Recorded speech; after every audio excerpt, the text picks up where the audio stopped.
Welcome to the Enhance Your World show. I'm your co-host, Chris Alba.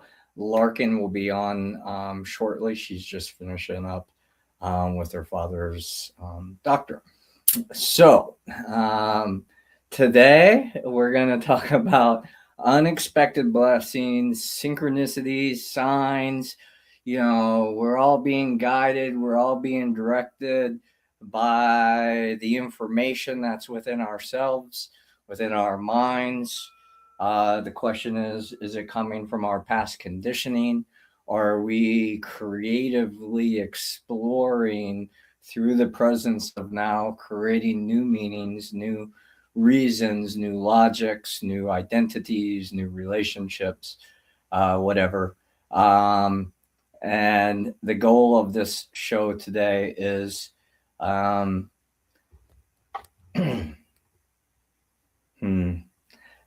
to share a little bit of truth. And I'm going to make a public disclaimer, and ask for forgiveness and apology. I've been speaking through a filter for quite some time, where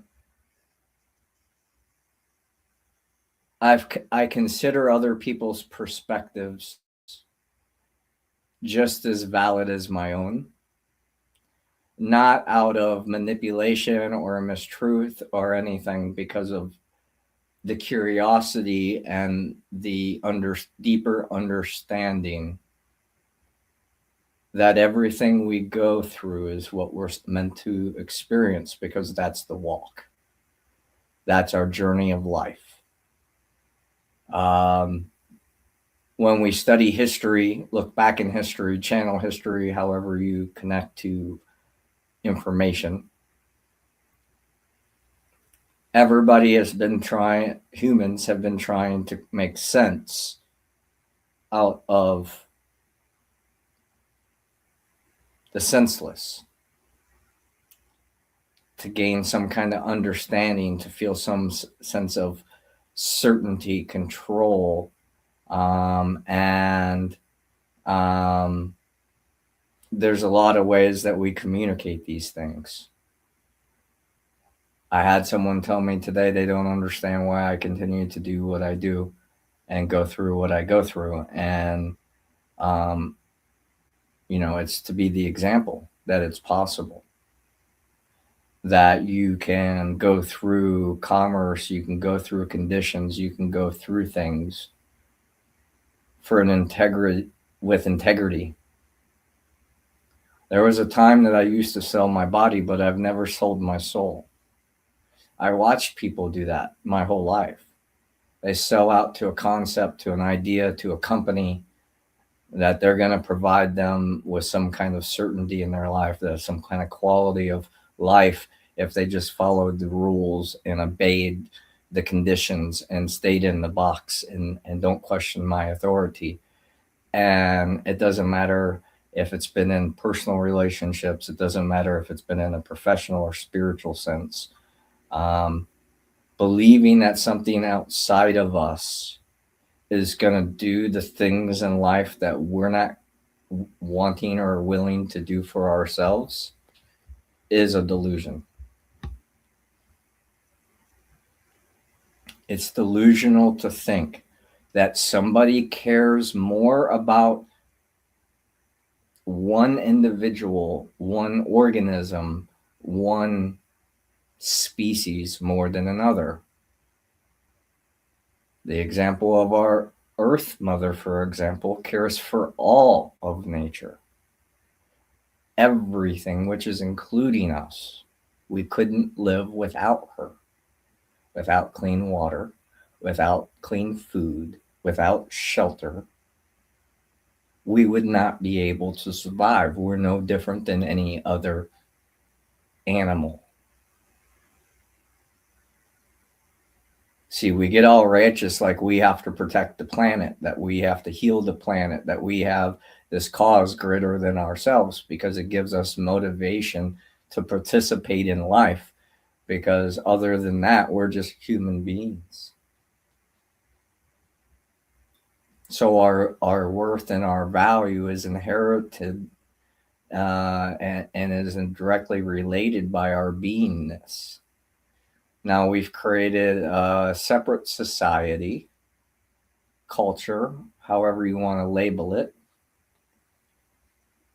that tells us that when we serve outside of ourselves for a commercial cause, that it will benefit us in some way.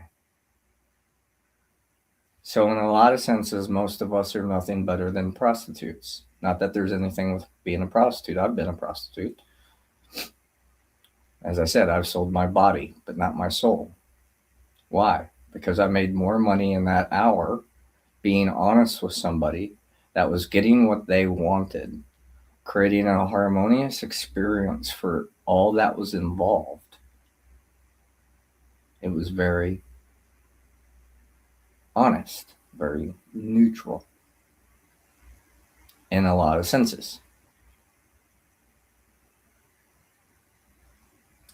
Now, religions and ethics and morals and all that kind of stuff, people start questioning these types of things. But as somebody that walked in a professional sense in my 20s, I wasn't out at the bar trying to hook up with people. I didn't have to.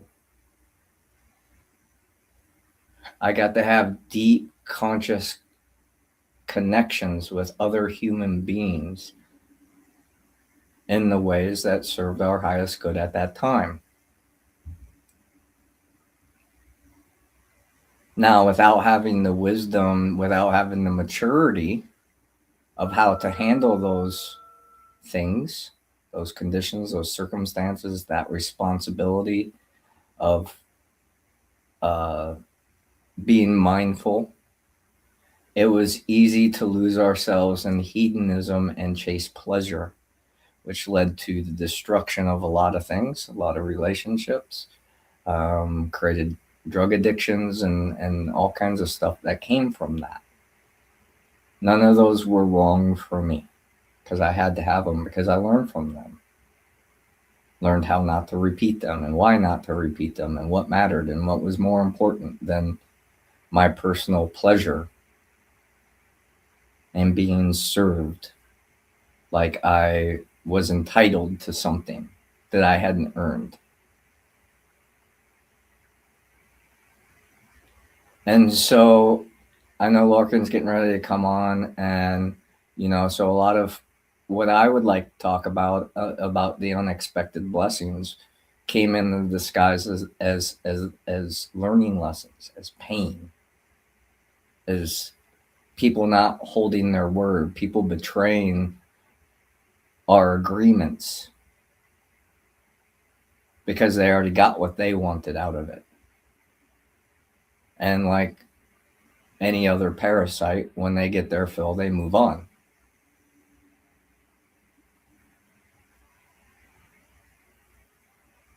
And I have nothing but love and respect for them because I am so grateful that I was able to have those experiences and to give beyond what I could give, because that showed my true nature beyond my comfort zone, beyond my own conditioning, beyond my own fears and insecurities of not enoughness.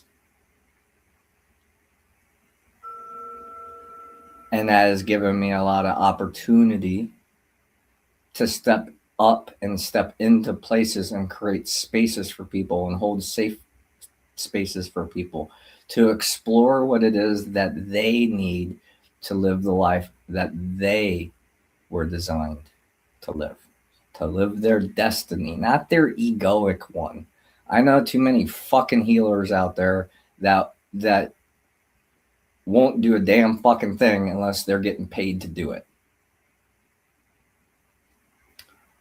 Or it's good for their image, or it's this, that, or the other. And that's fine for them. I'm grateful for them. Because I know that I chose to be different. And I wouldn't know that if they weren't in our existence, in my awareness.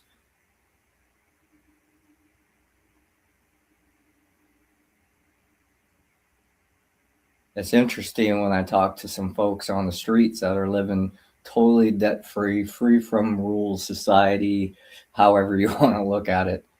And, all they really focus on each day is, you know, doing the day, making sure they got food. And they talk about how these people come in and they're like, let me save you. Let me take care of you. Let me, you got to be more like us. You don't want to live this way. And it was, for a lot of folks, their choice to live that way. And when it's their choice not to live that way, they can move from that place. We can't say that we care about somebody and then watch them struggle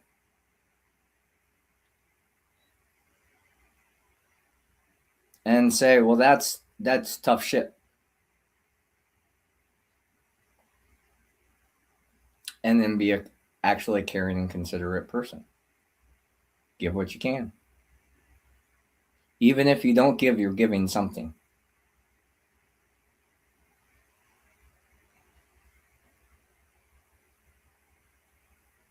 The ones that I've had to ask for help, when they said no, it just meant move on to somebody else. Same thing in sales.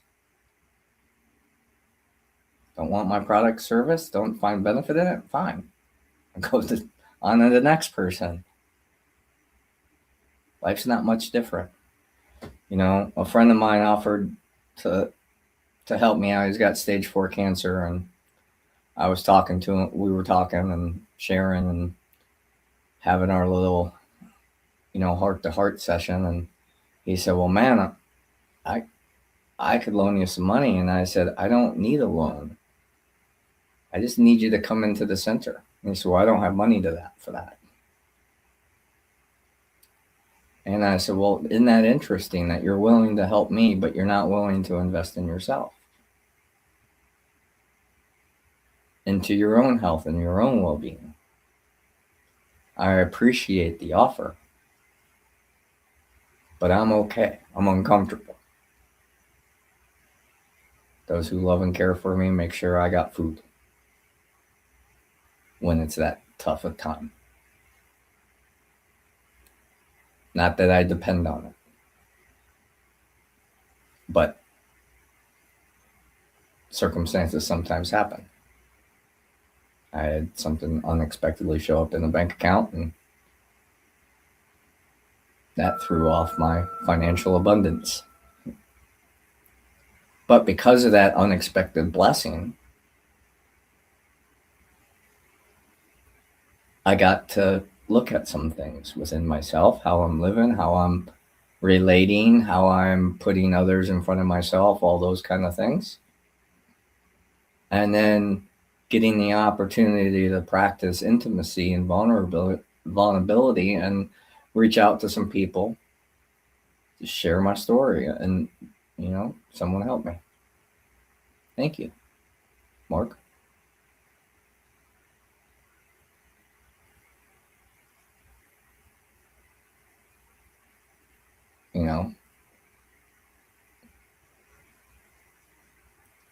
And we put ourselves in these situations. I mean, I put myself in this situation voluntarily because I believe in the value of community. And we're already a community. We're just a dysfunctional community because we got people running around claiming that they have a community because they want to be leaders, and they have this program, and they have this way, and they have this, and they have that, and they can sell you a spell, or sell you a ceremony, or sell you a potion, or sell you a tarot reading, or sell you this or that or the other, and it's going to just magically fix your life. We all have guardian angels, or, universe does care unconditionally, but we have to participate in it. We're not entitled to anything. If a bird didn't do what a bird does, it wouldn't be a very successful bird.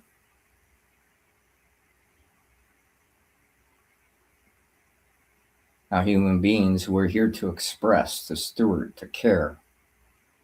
That's why we have the ability of the prefrontal cortex, why we have these superhuman abilities to see into possible futures and to tap into consciousness and to get downloads and all these mystical, magical things that we all have the ability to do. We just use them in different ways. We use different words. We relate to things differently. Everything's a relationship. Nothing is set in stone. Even a stone is 99.9999% empty space according to science.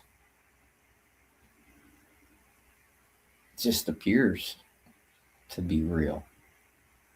And all of our ancient teachers and all that kind of stuff point to this. They can't show you anymore because they're not physically here.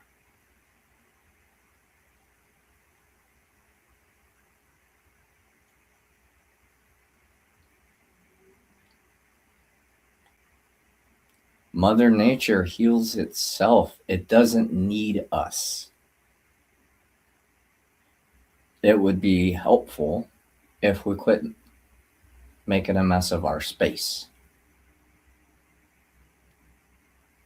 Stop lusting and being greedy and taking more than we need.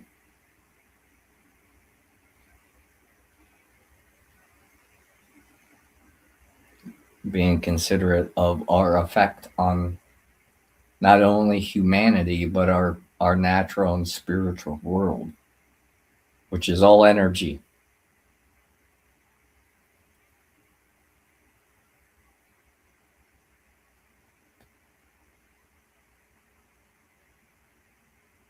And I'm grateful that I had some tobacco before I got on here because I was pretty fired up before.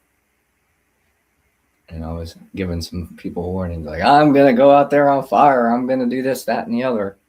And I had a tobacco and I sat with it. And I sat with my emotions and I let the anger and let the frustrations and let the all the things just rush through me.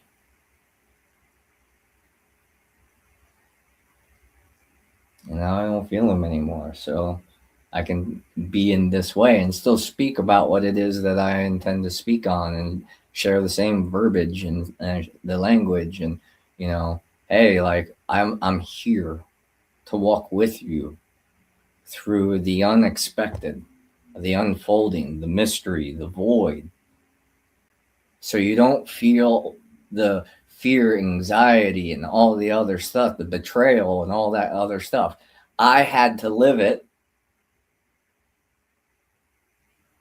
to gain the wisdom, to gain the knowledge, the practices, the patience, the understanding, the things that I can't even intellectualize that people see in me, how I move about my day or create a calendar or do events or how I speak or, you know, like it's amazing how much we can expand our awareness when we're open to hearing other possibilities, other perspectives, how people see us differently than we see ourselves. And then reflect that mirror upon that mirror and smile at it.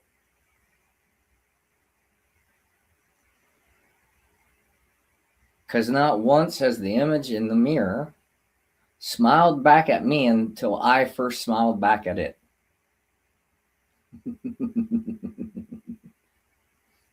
It's no longer about being a pure mirror and being a bridge to just create more and more awareness of how out of touch we've gotten.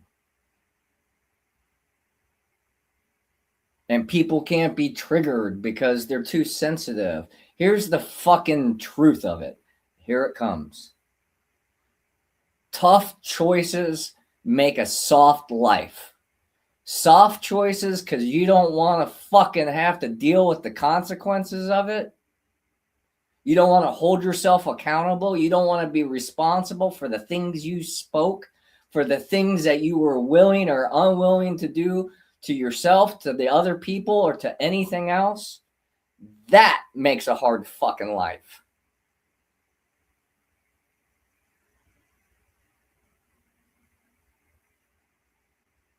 We all have to make tough choices. Hey, Larkin. Hi there. How are you? I was just getting ready to go that woo. Yeah, good save. Good save. You were gonna close up? Really? No. I was getting ready to go down a tangent. Oh, well, go for it. That's all right. You know, and no, the energy was getting pretty intense. So I'm glad you broke it up, because it's not about throwing my that energy out. But what I was saying, and I can say it in a softer, lighter way, is that tough choices create soft lives. Yes. Soft choices create hard lives. Yes. Wow, that's a really great way of putting it. And everybody right now wants to be soft. They don't want to get triggered. They don't want to offend. They don't. And I'm just as guilty. I mean, I started the show saying I'm taking the filter off, so I'm probably going to piss some people off today, because I've been trying to be very considerate and caring and kind and nurturing, because that's the space that I want to create at our center, at our community. And I wanted to be a reflection that I do that very well. And at the same time, I think our podcast and our marketing, like we were kind of, has been soft, has been kind of not really pushing people in a direction, or, you know, challenging people to either tune out or tune up, whatever. And so I've been reflecting a lot on those things. Like I've been making really soft choices, not for myself, because I know I can endure pretty much fucking anything, but that's where that comes from. I chose to make harder choices for myself so I could be softer for other people, instead of being who I was in my earlier career that brought the material financial success, because I was very driven. It was like I used to sing, you know, I'm a steamroller, baby, you better get out of my way, because I'll run right over you. I don't care, because I had something to prove. I had something to do. And along the way, I've discovered I've been doing it the whole time.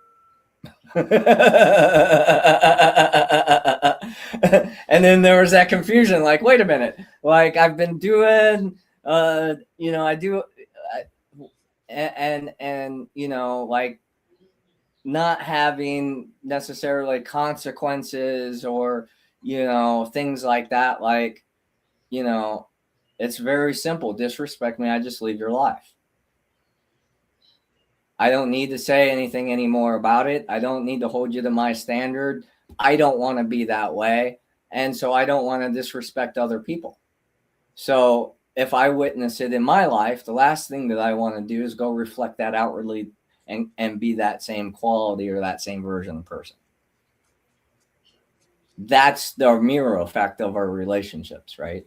Like, and we have to go through all this stuff. Like some people, no offense, you know, have lived very pampered and entitled lives. So they're just innocent. They don't know any better. They haven't had to develop the skill sets to go through what some people have to go through, because that was their life circumstances. And you know, I want to help people be able to grow past that. There's challenges with that as well. Right. That people might not see. Right. Sometimes having that pampered life it's even harder to awaken consciously often, you know, or have that self-reflection. So Right. they might not feel the same suffering, but it doesn't mean that they're not just as challenged. Right. Yeah. Yeah. I mean, the one thing that I learned about the higher you climb, the greater the fall, right? So, Yeah. hey, so, and we have more times to catch ourselves. But at the same time, it's like, why do millionaires that lose their millionaire status or lose everything they have, but because of a couple bad deals, those can stay there in suffering and not fix their situation. But many of them go, well, I've done it once, I know how to, so they just go do it, and it's faster and easier because they've developed the systems to be able to do such things.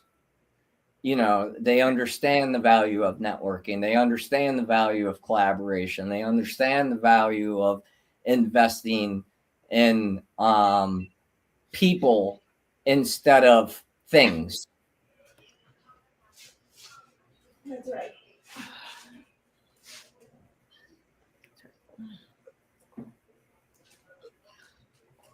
Did you get any fur, baby? Yeah, this is Tangelo. Well, because he came over, he stands up to stretch to me, and then he really doesn't use his claws, but then he'll stretch on me, and as he's stretching, he digs his claws into my thigh. Yeah. And that always means he wants up. He actually tries to climb me to get up here, so I just pick him up. He's about a year old. Isn't it amazing how they train us to take care of them? Oh, it's amazing. And they don't even speak a word. No, he's a total, like, initially my husband and I didn't let all the cats downstairs because then we could actually put nice things up, Yeah. The things we liked. And now we have 3 cats that come down. I call it the boys club. We've got 3 male cats that come down here. One's always down here. But this little bugger is a Gemini. He is on everything. He does not know what being in trouble means. There is no being in trouble. It's all fun all the time. And he's learned that if he really wants my attention, like intense attention, I give it to him anyway, but he'll get up and go where he's not supposed to be. And the second I'm like, no, you don't belong there. And I pick him up. I told my husband the other day, he's doing that on purpose now. And he waits for us to notice him. And we scoop him up and he immediately purrs. And he's like, if you put him down, he does it immediately. So for the other cats, it's just because they want to do it. But for him, no, he does it because he likes the attention of being in trouble, because he does not identify with the word being in trouble, like, at all. Right. Like, and that's one of the things I love about, like, Gemini cats are hilarious because they just don't. It's like, da-da-da. Right. Well, I have reflected onto my past, and there was definitely times where I knew if I wasn't getting negative attention, then I wouldn't get any attention. Oh, right. So, for me, it was. Yes, Aaron, he trained me. No, it's true. And so that reinforces, like, I've shared with parents, of course, my story, where I was always told I was a punk, I was worthless, I was this, that, and the other. And so there was a time in my life where I was like, well, if that's what my authoritarians and my parents think of me, watch this. Right. Like, if that's who I am, then I'm just going to embrace it. And just step into that.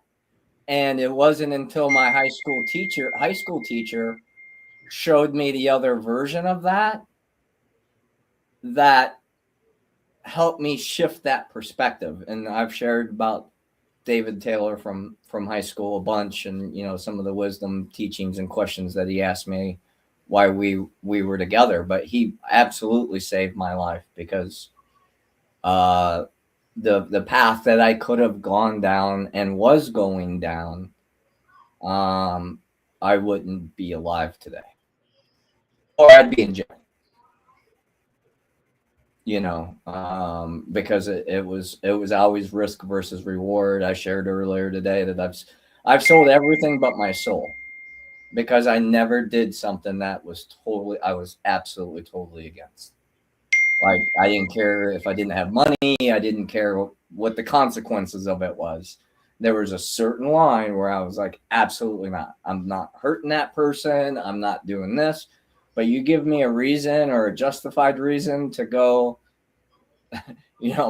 create justice, I was all for it.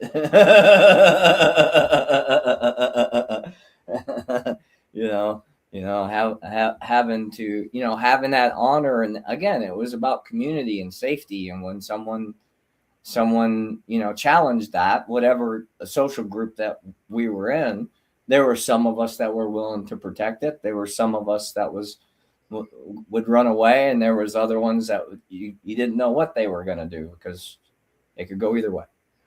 Sometimes they were willing to do what they needed to do because they were involved in the circumstance, and then the other time you counted on them and they weren't there.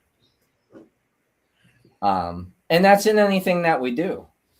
I mean, if we were tribesmen and we went out on a hunt, we better be fucking aligned. I got one dude chasing a butterfly, stomping through the woods. That's not going to be conducive to the tribal hunt. So there is something about our society, or those conditional rules to keep us efficient and effective in the moment. But then those are temporary. Like, you don't have to worry about falling off a cliff when you're in the middle of, Missouri or something. I don't know. A really flat Kansas. Kansas is pretty much flat.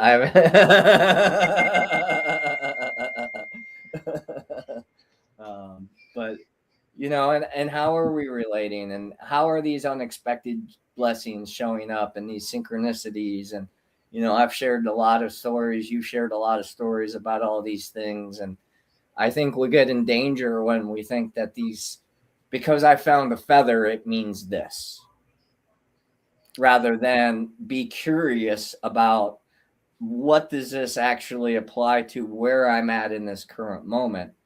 Why, instead of being like, what is the path of least resistance beyond this moment? Ask, why is there resistance within me now? Why is there chaos in me now? Because this is what we can do something with. What happens next week? We're not able. We don't have that strong of a super human abilities to be able to envision a collective effect. And maybe I'm wrong, Larkin, and hold me accountable to this, please. I am unaware of a person. Now, I've heard stories of medicine men in the jungle being able to redirect an individual life. You're unaware of a what? Like, they foresaw someone getting in a really bad accident, for example, as a seer, and they were able to use their spiritual abilities, their karma, however you want to relate it, to shift that for an individual. But it's been the ability to shift it. I see. Because it hasn't happened yet, right? So they're in the quantum, like changing the narrative in the quantum field. So it's a different outcome in a way. Like, collectively, we wouldn't do that. We'd already be like completely fat cats, just laying around in, paradise, if we just had the ability to control our physical reality by our thoughts and feelings alone. So we can, and I have actually done it. I have done that for people, animals, and circumstances. It is a very specific equation, and requires certain permissions. And I don't really know of anyone else who does it, but I do know of people throughout history that have done it, and it is possible. And it only can be done in and with the alignment of those involved for the greater good, and you become the vehicle. So yes, it is possible. I think that it is definitely not something that I would just, like, I don't offer that to my coaching clients. That is not something that I teach. I think that is something that you have to acquire of your own accord with your own cosmic memory, having perhaps done it before in other lives, because it is very, very specific and it has to abide by universal law. So if you don't already have an innate understanding of that and been practicing and putting that into practice, it is not, I find it exceedingly dangerous. That's not something I would coach people to do ever. Right. But that is possible. And it is things that shamans have done throughout history. It is done under the permission of and with in cohesiveness with thy will be done. So it is not something that you do out of the greater will. And that's what I was speaking on. It's like an individual being like, I don't like this, and now I'm going to change it because it's my will. That's what I was. Yeah, I mean, the rainmakers and all that stuff for sure. But that change can be done, and it can be done here through the basics of manifesting using the quantum world. If you and this is why I'm going to kind of use this in response to some of the other things you said. Good. This is why I believe, and I've added to my coaching, it's so important to understand if you really want to learn how to create transformation. And something you said, the questions you ask are more important really than the answers you get. I always tell people that in my readings. I see your comments, Aaron. Thank you. Thank you, Aaron.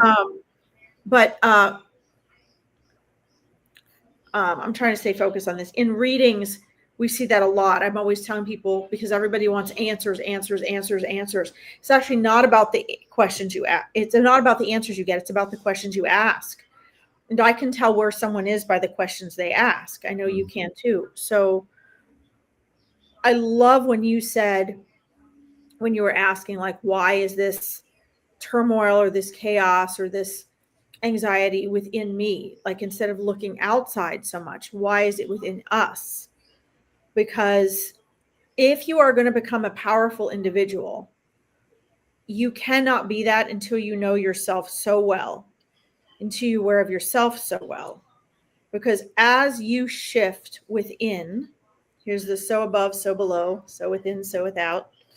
You were talking about, being a reflection to others and vice versa. Mm-hmm. People don't realize how, when you ask like that question, why is this anxiety happening within me? As you answer that and you go forth with that focus, you are also then shifting the world without. You cannot truly do it the other way around. Right. And we have a world, this links to what you're saying, but from the other direction. Right. We live in a world where everything is happening by us trying to control from the outside. And then we, have this, I'm a coach, but guys, that doesn't mean that I don't walk with the crowd anywhere, really. I mean, if you're nature lovers, if you're environmentalists, sure.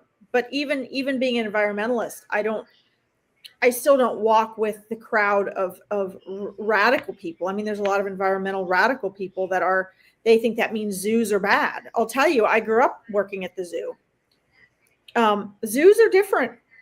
If you're still thinking zoos are like they were in the 1930s, sure, a lot of them are. But zoos are also, and animal parks are also one of the leaders in conservation now, in education.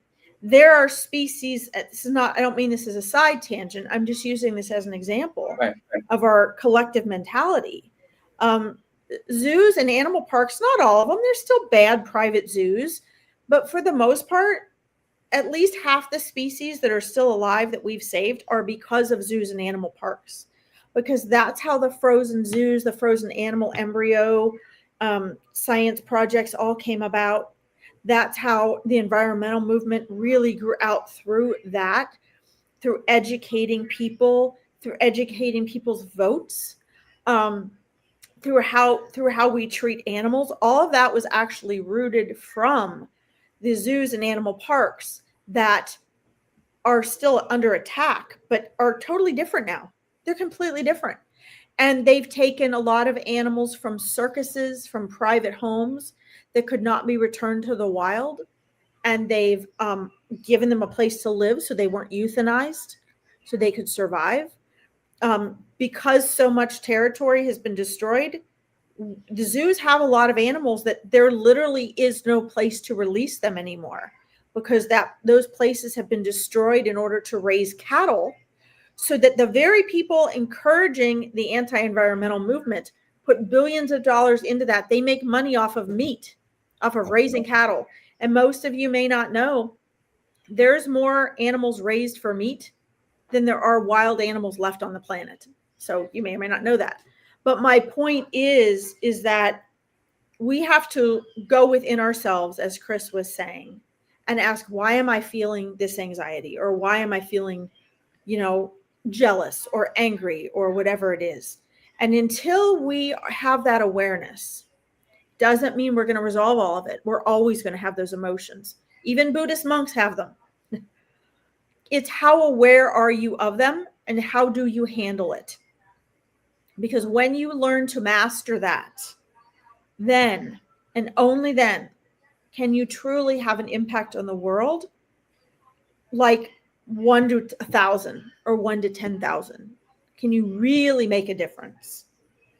And so I just want to kind of come up what Chris was saying from that other angle, because if we don't have self-control, guys, and self-awareness, the war on drugs doesn't help drugs. The war on sex trafficking or child abuse or animal abuse, it makes a small impact where we see it, but it doesn't transform the situation. And so we go home and we're like, haha, we just did a rally. We just did a war on this, a war on that. We're winning. No, you're not. You may have won that one thing in that community. I've done horse rescue for 15 years. There's the horse pipeline where the horses all go on down the pipeline until they're all murdered. And then you got women like me who are, we're going to save the horses. Well, here's the problem with that. That happens because people are making money off of it. Mm-hmm. If everyone that does the horse rescue in the equine pipeline were to stop, and a few million horses slaughtered because of it, the whole industry would collapse. What do? You get attached to those individual horses. You don't want to let that happen. So you save a few thousand this month and a few thousand next month. A few 100,000 are killed each month, but it's okay because you've saved 1,000 or 2. But you're then playing your part. Right. But then as the years go by, so you think you're helping. Mm-hmm. Guys, I got 3 horses I rescued from kill pens. I think I'm helping. Sure, those souls are alive. But what happens to all the millions that then suffer because we are supporting the industry? And this happens in every aspect of our world today. So I know this isn't me talking about synchronicities, but well, I think it is, because this is a synchronistic thing. It's a wake-up call. Mm-hmm. It might not be something we were looking for, but that's what makes it synchronistic. Thank you, Aaron. Of why do I feel this? Why do I feel this is not harmonious? But again, it's conditionally societal, so it's okay. It's like, no offense to and you nailed it, industry, right? Like the religious industry. If the people took the money that they gave to that industry, yep, to end world hunger, it would be solved. But they want someone else to do it, right. So they give their power to somebody else, and then it's not used in the way as effectively, we'll just say. And we don't really want to solve it. The powers that be don't really want to solve it. No, because then it's like, I was watching The Witcher and they're like, they were talking about, well, our job will be done when all the demons and witches and all that will be, gone.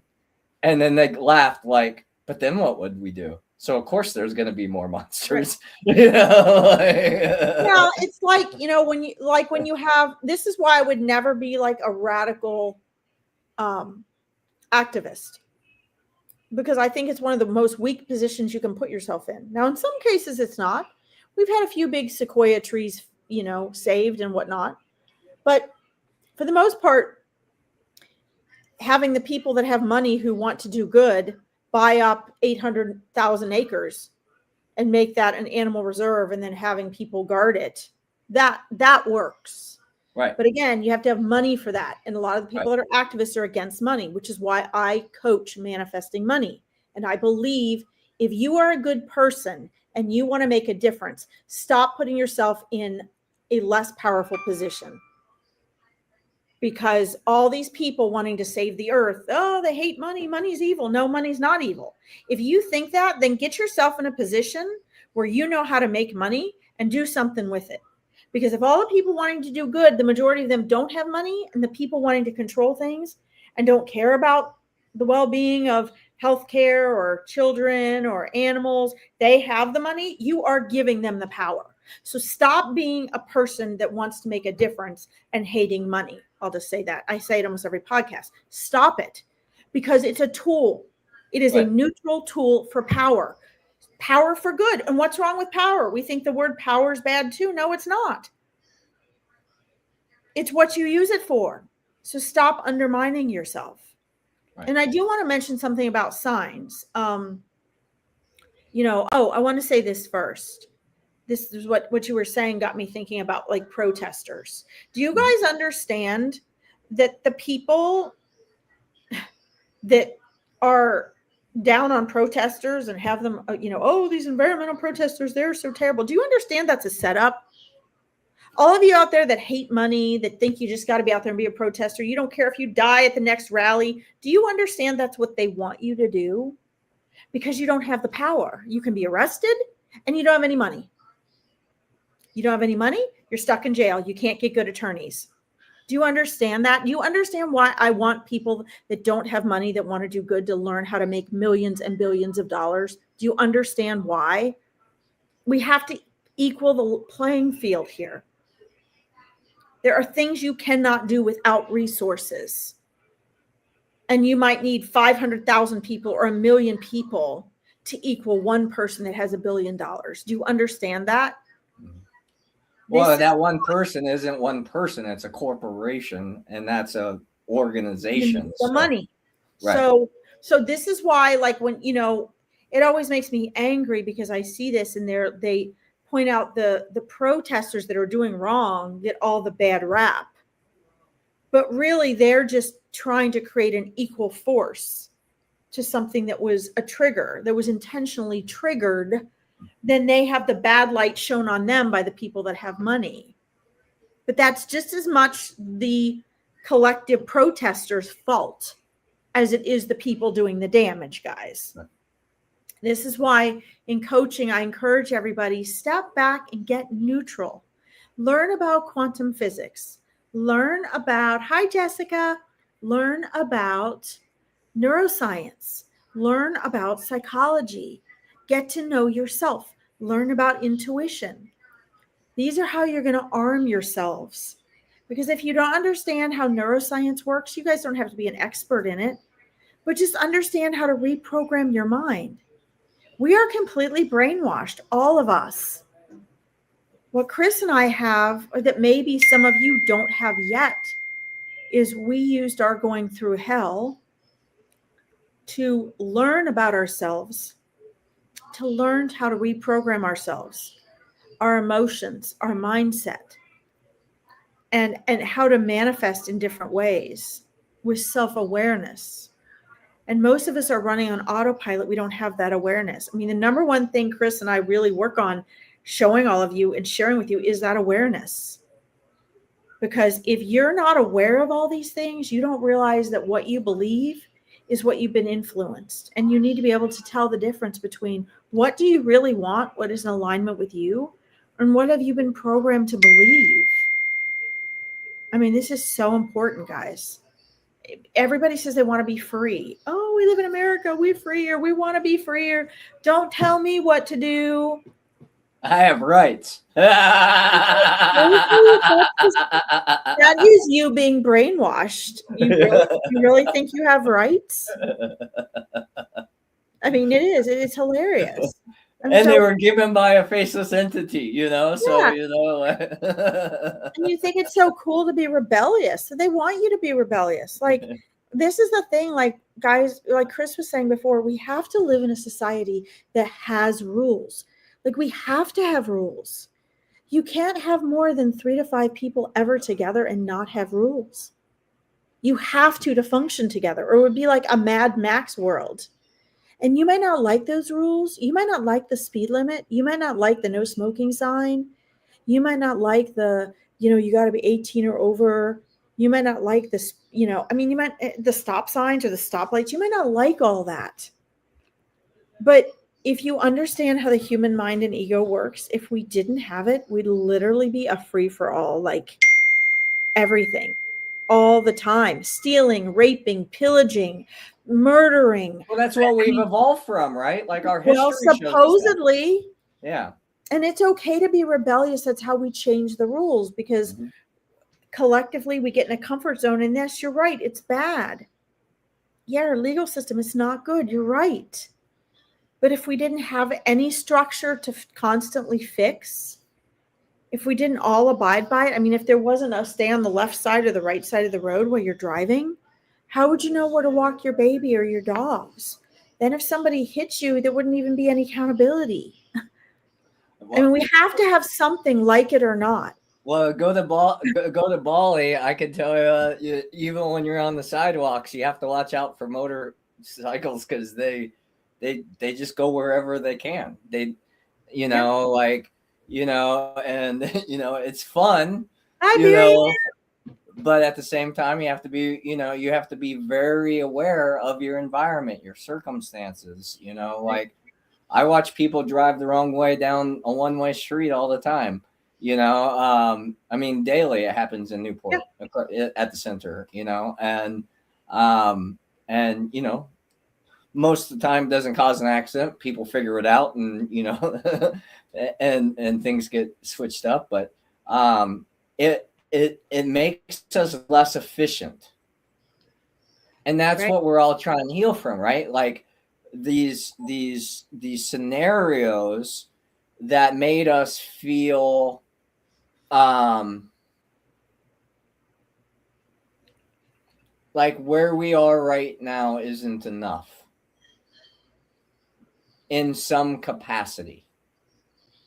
And that motivation is a desire to move forward. I think one of the hardest things for me to surrender over the last, decade or so was this false sense of motivation, that I had to do something, that it had to be done, that I'm the only person.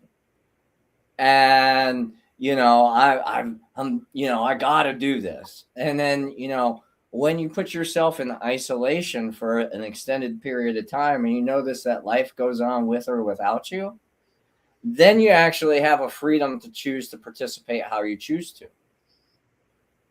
There's always going to be trade-offs. There's always going to be this, that, or the other, because that is the law of compensation. You were talking about natural law. Like, you have to give before you'll receive in a harmonious way. If we always take, then, I mean, even a tick feeds something, right? So, like, even a parasite, or even a, something that we would recognize as not wanting to be like, even though most people siphon time, energy, and money from people just like that. Totally. With way more damage sometimes. Yeah. And then we don't get the luxury of eating them afterwards. So, what's that? That's true. where they get to become us, and then we get to carry them for the rest of our lives. They help us extend our life force energy by, merging with our beingness. And that's the frequency of our foods, right? And, all that kind of stuff. So, I mean, it really comes down to a lot of this stuff. I mean, especially the people that I'm meeting and working with that have cancer. A lot of their stories, like, I've done everything they told me to do. I didn't smoke, I didn't do this, I ate this, and I stayed in the rules, and I got cancer anyway. And it was like, okay, now you get to play by your rules. Now you get to not have that stress or that pressure on you. And there's ways to get back into your natural rhythms so your body can process naturally, because it has an innate wisdom way more than what we humans know. Absolutely. So if we allow ourselves to get into homeostasis, it will take care of that waste, the weaker cells, all the things. It will naturally happen. And then you're creating healthier cells. So when you're in harmony, mentally, emotionally, feelings, physically, doing all the things, we don't have to worry about caring for ourselves. Our natural order cares for us. If we want to call it Mother Nature, fine. She's always going to nurture us. She's always going to provide the things that we need to maintain a good way. And in the day that we transition to the next life, hopefully we did and fulfilled all the things that we came here to do as ourself. And I promise you, it's probably not. I know Chris Alba didn't come here to have his name on a building or a statue made after me. That's not why I'm here. If it happens, then that's just natural consequence. But that was not what I set out to do. And I say that because I grew up in the business world, and Rockefeller and Ford and Edison and all these people that were known for their taking something that hadn't been created yet and structure it in a way that benefited them. Like Rockefeller didn't invent oil. They used oil way before Rockefeller. Yeah. He just organized the distribution and controlled the fucking supply. So, right. I mean, with malicious force that we wouldn't be able to do these days without something holding us accountable. Whether it's our own government or whether it's war crimes or, crimes against humanity or anything like that. If we were trying to do things like that because of what they've done in the past, we've created new ways to process those things. So I think we're always in a realm of evolution. It's just recognizing where we are in the process of the unfolding of where we've been, where we are, and where we wish to go. Because someone posed a question to me, and they're like, "How do we know? Atlantis hadn't, wasn't in the future, but we only see it from a sense of our past because that's how our mind works. How can people see, these other civilizations and see these things with such clarity? Like, if it wasn't for those abilities to be able to connect to higher frequencies of consciousness and bring it into the form of now. And that just helps give us signs, synchronicities, and directionalities to move, possible directions to move. So we can become that steward within ourselves and then reflect it outwardly, right? It's not necessarily about a specific date. Yeah, exactly. She's watching you. Well, he got up on the table where he doesn't belong, and he walked in the middle and he looked at me like, "Can you see me now?" Yeah. Yeah. Um, and that's it, right? Like, and look at the smile on your face, Oh, I because love it. You cannot get mad at him. but how many pet owners do we have that we know that when a pet does something that they don't want, oh boy, they're, Right. you Yeah. know, Yeah, they landed soft here because this house is set up for them, that's for sure. yeah, Yeah. Yeah. and it's like, you stinkers, like, oh, like, it's like a kid. It's funny, a kid throws a tantrum and you're like, oh, they're just being a kid. And then when we adults are act out of our wounding, our childhood wounding, and we throw a tantrum, Oh yeah. we don't have that same grace. Nope.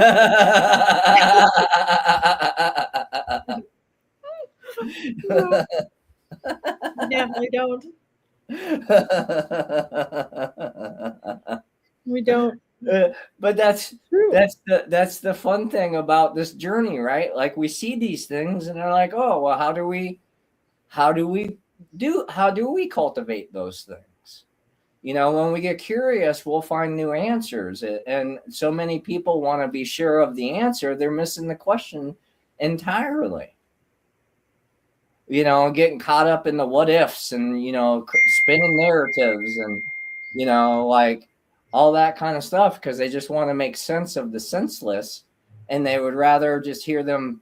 Like, I love the teaching from, the Egyptian cultures and abracadabra and all that stuff, which basically states your thoughts are a frequency of energy, but what we acknowledge and then speak outwardly or choose not to speak outwardly, that's what's creating our reality. That's what's creating our lives. That's what's creating our relationships, because they're conditional. It's weird talking to my dad and being able to tell him that we're kind of talking about the same thing. We're just using different words in the English language. Mm-hmm. And his way of looking at it is, based on this, and I'm looking at it from an effect standpoint, and saying, yeah, but look at all the good that we've done along the way. Look at how things have progressed and how things are getting better, and like hope, right? Like, having hope rather than the pessimistic, like, oh, this world is way worse than it ever has in the past. Are you kidding me? Like, again, according to our history that was written by people that aren't us, and we're not there in the 1700s or whatever, I would have been scared to be a female, because a guy could just to be anybody. Right. I mean, like, yeah, exactly. I mean, I've had psychics tell me that, I was a priest and prosecuted and being burdened as a witch because of my natural healing remedies and whatever. And I'm like, wow, like at 17 when I was told that. And I was like, wow. And they're like, that's why you don't like the church. I'm like, I have nothing against the church. It's a business. I have a challenge with people not seeing it as a business. Mm-hmm. Right. Well said. I think, again, guys, and Barry Ann, one of my clients, I think she'll hear me say this a lot. It's so powerful to be able to go neutral. Mm-hmm. It is so powerful because, as Eckhart Tolle teaches, we are the observer behind our thoughts. And we identify with our thoughts. And then those thoughts are connected to our identity. And then we react according to, and we want and don't want, and we like and don't like, and we struggle and suffer, or we celebrate and we're happy, all according to our identity. And so as you neutralize and you really learn to see yourself, your identity, or to feel and sense that observer behind your thoughts, as Eckhart Tolle says, which can take some work, guys, but it's who you are. It's who you are truly. It's who you are for eternity before you came into this world. And it is the part of you that, will remain when you leave this world. Your ego dies with your body.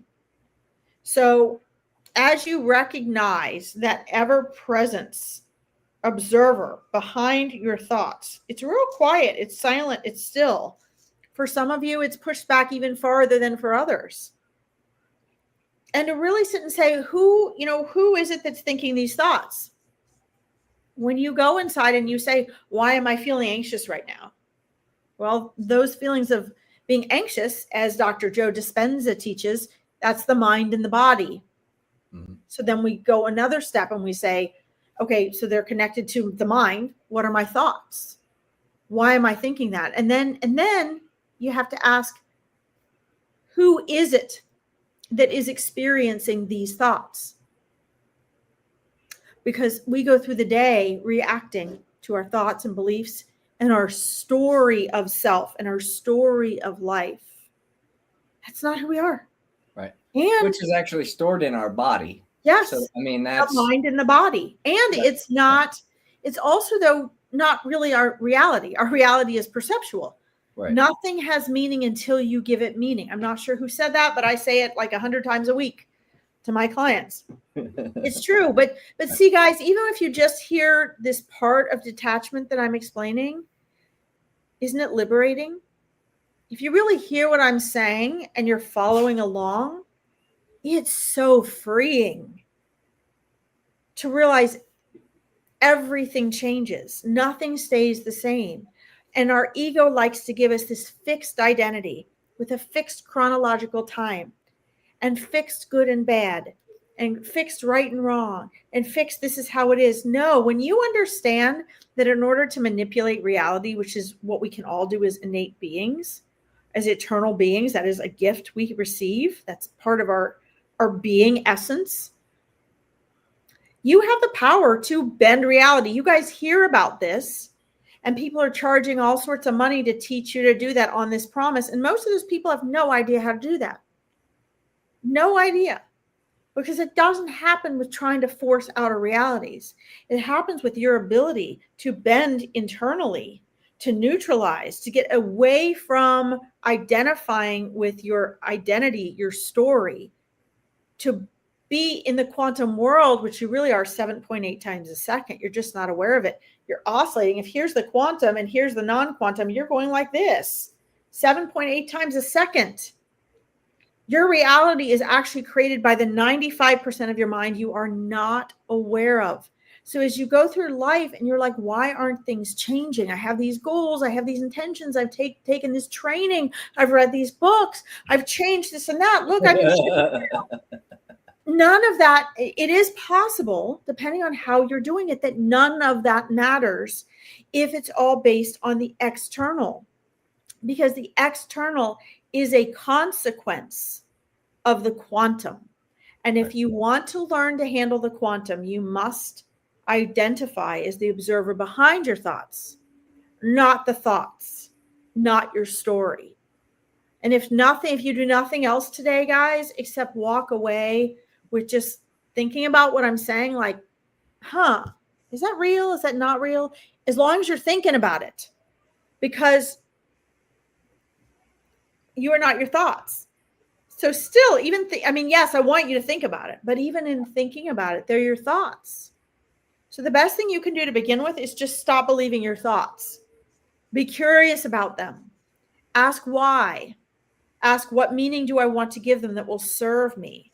What meaning should I change? What is this causing me to feel as the mind and the body? Who is it that's thinking these things? That is the place to start. And that's all you have to do. Don't have too big of ambitions yet. You got to start there, because if you don't start there, you'll miss the point, and your ego will take you on a wild goose chase where you think you're making the transformations. And it's really just a rabbit circle back around. I love it after doing it like all this for all these years.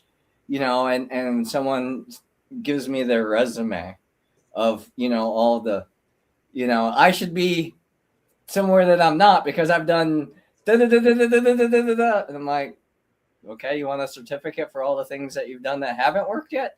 Right. That's Like, right. that's part of your becoming. It's a necessary step of learning that you're always in abundance because you're still present. And the opposite of scarcity is actually excess. So you have more than what you actually need. So then you can give it away to those who need it. As Larkin was saying, the responsibility of the tool of money, Which is just energy. which is just energy. That's all it is, guys. So there is no, how do you turn a wrong into a right? You learn from it. You get curious about it. And then you put a practice in place to help you go a different direction, and you'll get there. But when you're beating yourself up because I'm not there yet, you'll never get there. Because yet is a time and space in your head. And we manifest what we're doing right now. Right. So if constantly you're monitoring and all day you're going, I'm not there yet, I'm not there yet, I'm not there yet, you will forever not be there yet. Right. Because it is whatever you know, think, do, say, and believe and feel now. Right. That will be your future reality. You are where you are right now because somewhere in there, everything is habits and repetition because we're human and we have the mind. And so it's habits and repetition. That's neuroscience. So somewhere, whether you say it's your fault or not, wherever you are right now came from the habits and repetitions that were initiated by your thoughts, that became the mind and the body, that became your words, that became your choices. There's no way around that. That recipe is the same for everyone. It's all energy. Right. And I want to say one last thing before we close up in regard to something Chris had said before about signs, guys. And I say this as a lifelong psychic medium, right? Like, I'm really trying to evolve readings where readings are, get away from the old fashioned people come sit passively. They wait to find out what you're going to tell them as an answer. That's really not how it works. It's a real thing we all have the ability to do. And I try to help people harness that power on their own. But, we also have all these fads. I'm not a part of, like I said, I'm not part of communities. Sorry, Chris, but I'm not. Actually, if you earlier in the thing, we're all part of the same community. Or I was going to say, maybe I'm part of a bunch of communities, but yeah, but I'm really not. I really do my own thing because, no matter which community I go to, there's these limitations I don't believe in that have to go with a collective mind. And I'm going beyond that. Right. So if we're looking at just like the New Age community, for example, certain religious beliefs, you're looking at symbols and signs. Yes, symbols and signs are everywhere, guys, but nothing has meaning until you give it meaning. And what you have to be careful of is that you don't create, the danger of the mind in general, which is why I say no matter what, don't believe your thoughts. The danger of the mind is you'll go wherever your focus is. You'll go wherever your belief is. You're easily brainwashed because the mind always goes where it thinks it's going to get what it wants. So you can be misled any direction. We always move towards pleasure and away from pain. Always. We automatically do that. And not the 5% of your mind that you guys are listening to me and saying, man, her hair looks crazy today. And wow, Chris looks really nice in that blue. It's not that part of your mind you're aware of. It's the 95% of your mind you are unaware of. It's your subconscious mind. You're not aware of it. So, you have to take that into account when you're seeing signs and symbols. You have to start making it a conscious choice, because if you're living your life off of that, you can create these self-limiting beliefs. Oh my God, like people do it to me all the time. Like, let's say we're playing email tag and they're trying to schedule a discovery call with me. And maybe they haven't saved my email. There's a practical reason. They haven't saved my email to their contacts. Well, I didn't hear back from you, so that's a sign. No, it's not. It's not a sign. If you want to give it that meaning, okay. But I'll tell you what's happening in that example. Your subconscious mind has found someone that can really help you get unstuck. And your ego knows it. So your ego didn't follow instructions, didn't save my email. And then you can say, this isn't meant to happen. I didn't see your email. That's a sign. No, that's your subconscious mind self-sabotaging. And that's what you've done for probably years or decades, which is why you can then sit back and say, as part of your story, no one can help me. I can never create change. It doesn't work for me. I can't manifest. Nothing ever works for me. I'm stuck. This is a perfect example of what most of us do on a daily basis with whatever it is we want to change, get free of. And this is why most of us have to be so miserable that we can't stand it in order to initiate any sort of change that isn't forced. I mean, it's not forced because we got an injury or we got a disease or, someone divorced us. Just saying, be careful about those signs and symbols, guys. Yeah, they're there. Yeah, they're real. But you have to make the most of them. Make sure if it creates a self-limiting belief that you are not getting sucked into the drama of what other people tell you things mean. Because they're bringing their drama and they're sharing it with you. and maybe just take this as for what it's worth. This is how I look at it. When I see those things, I say thank you. And that's the end of it. Gratitude always. That's perfect, Chris. Thanks. And that's it. Because it's a wink and that's it. Now when I'm creating a story and like I do the storytelling thing because it's entertaining for the reader. Otherwise, It would be like, I went here, this happened, I went there, this happened. Like it wouldn't be an adventure of the mind through the experience, right? But I mean, honestly, my day, I'm smiling at bugs and flowers and feathers and cloud figures and like all that stuff because they're reminding me that I'm alive, that I'm a part of the whole, that I'm not alone, that because like Larkin, I'm a misfit of the misfits. I fit into communities, but not quite. So I tend to bring the contrast, and there's some communities that are more tolerant than others. I just think it's funny because, being a Libra, you like try and pretend to be like all like, bounce it out and get along and easygoing. And me being an Aries, I'm just like, F it. I don't care. I don't have time for this shit. Let's get this over with, It's funny. Well, my grandma always told me that it was better to attract people with honey than vinegar. Absolutely. And one of her greatest teachings for me was when not to share your opinion, because she was very bold, very opinionated, very outspoken, and it caused a lot of challenges. It caused a lot of challenges and strife because she had a standard of how she wanted to treat people, and she had a standard of how she wanted to be treated. And when those circumstances weren't always in harmony, there was conflict. And and that's fun. That was, I needed to have that example. I agree with you. Yeah. It's also been part of my walk where people are doing things that are hurt themselves, especially like when we're trying to help them heal from their cancer and they're still drinking. And we get a success and they're cancer free and they're going for a little bit, but they they kind of quit taking the supplements and quit living that lifestyle because they don't have the cancer anymore, and they continue to drink, and then it comes back.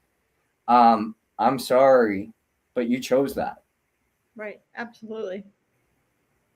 The first time, maybe you didn't choose it because you didn't know any better, you were innocent.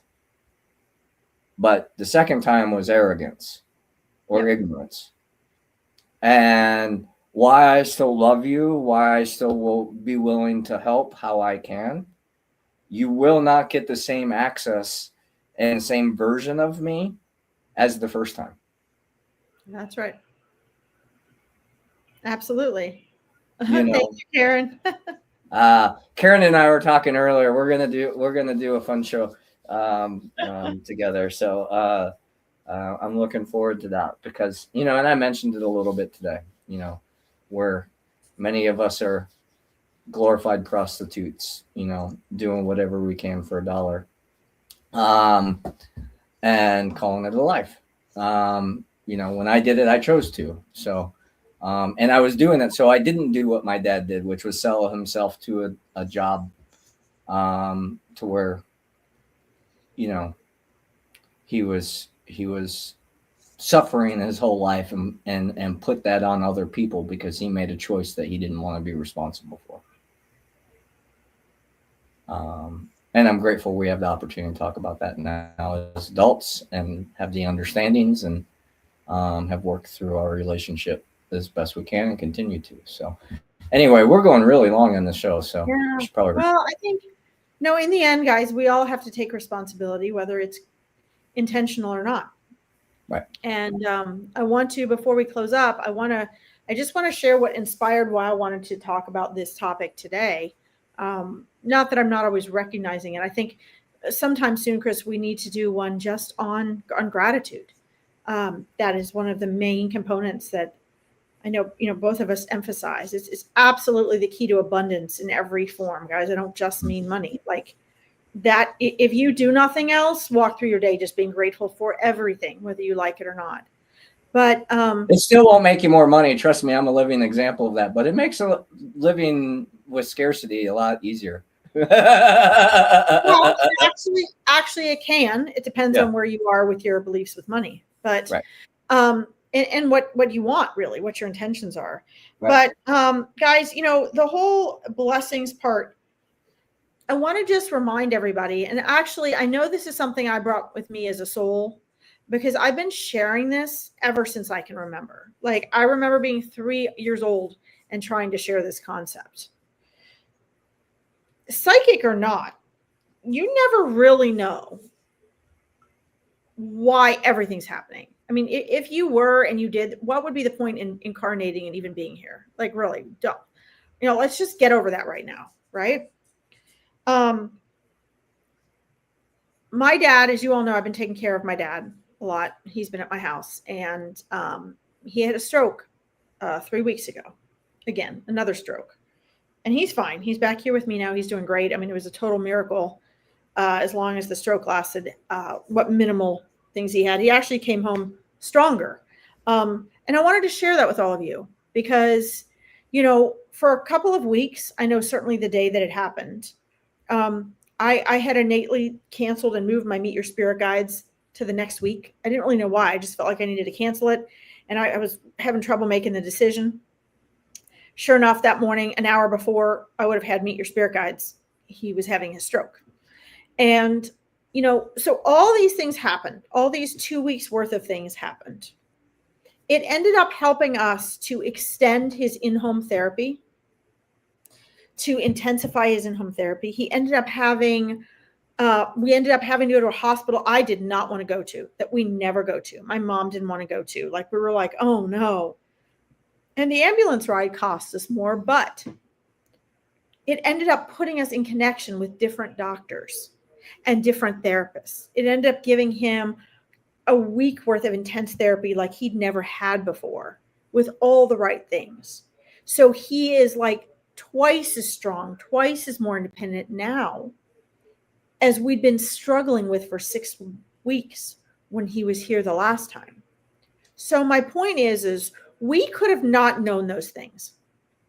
when everything looks to you like it's negative, when you're looking and measuring and judging the little tiny things happening and you're going, this is terrible. It's because our ego is always saying, is this good? Is this bad? Do I like it? Do I not? Do I want it? Do I not? Right, wrong, whatever.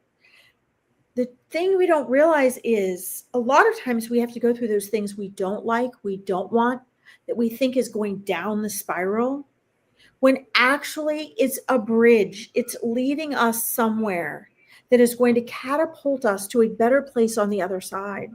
And so when Chris says, whatever comes into his life, whatever signs, symbols, experiences happen, he just says thank you and lets it move on. It's perfect in so many ways, because you're also doing what Eckhart Tolle teaches, which is not controlling the outcome. You have the intention. Yes, guys, don't be a bucket in a river. As a guy once told me, I'm just a bucket in a river going down. Hey, I've drifted down the river for a long time. No, seriously. The guy was a total loser. Like, you don't want to be like that.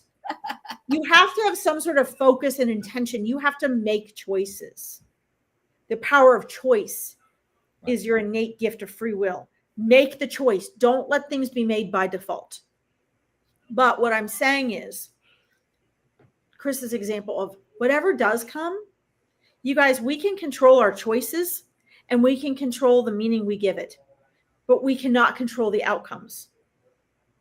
And so allow the outcomes to be a place where you show gratitude and you feel gratitude, and you do what Chris does and you just say thank you for however the moment brings. And what will happen is you'll start seeing these things like happened with my dad. And I just really wanted to share with you guys, because for 2 weeks it was all this stress and worrying, oh my God, this is, maybe this is terrible. I wasn't thinking that, because I always think these other things, but you still experience it, right?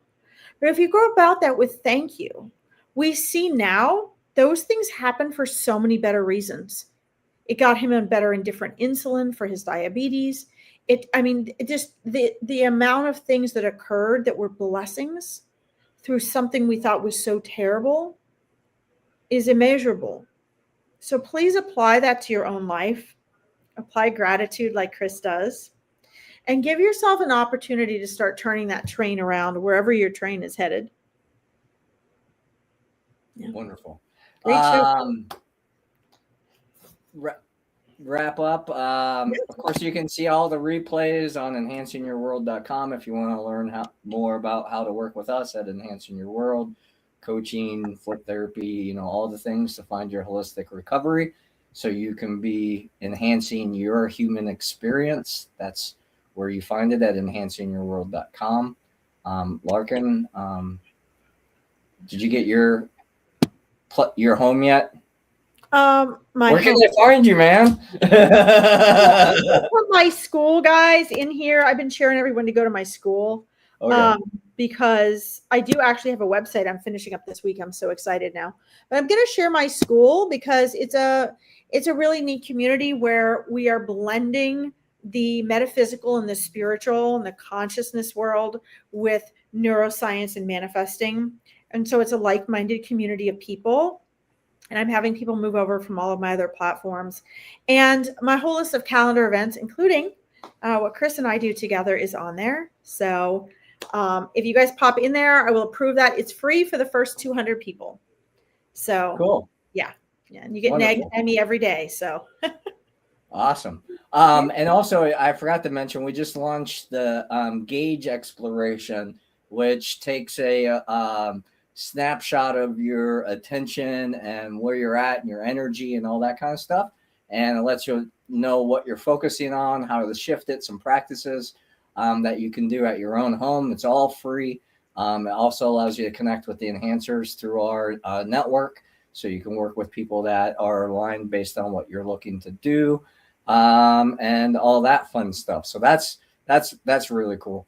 That's been a fun project that we've been working on and haven't really talked much about. So awesome.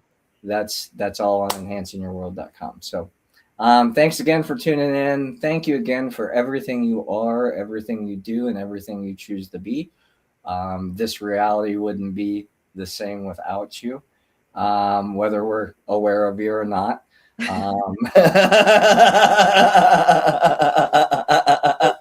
We want to get to know you though. So connect with us, and so we can have a conversation, cup of coffee, whatever it takes.